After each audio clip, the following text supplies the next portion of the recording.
Hey everyone, and welcome back to another video. And in this video, I'm going to show you how to change the layout board on ClickUp. Now, this video is going to be particularly useful for individuals. Let's say that you just got started using ClickUp, and every time you click on a home page, this is what your layout looks like.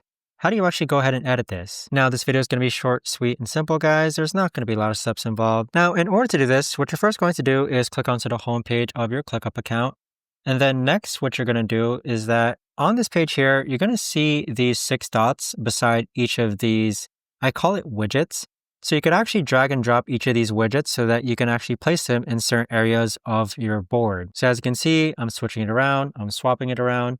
And then you could also click on Manage Cards on the upper right-hand corner. So these are all the widgets that I have added into my layout right over here. So there you can see I've added the AI stand-up, agenda, my work, assigned to me, personal list.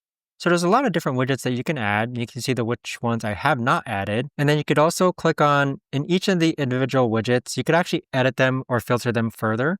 So for the personal list widget, you can actually edit this, and you can edit it via what fields you want shown, what categories you want shown. In the agenda, you click on the 3 dots, you could actually change the view type as well. But there's multiple ways you could actually adjust the layout. First one is just by moving it. And then within each of the widgets, you could actually customize them further. But there you have it, guys. That right there is the best and easiest way that I know of to actually go ahead and change the layout board on ClickUp. If you guys know of a better or easier way to actually do this, let me know in the comments down below. I would love to know. Thanks so much for watching, everyone, and I'll see you guys all in the next video.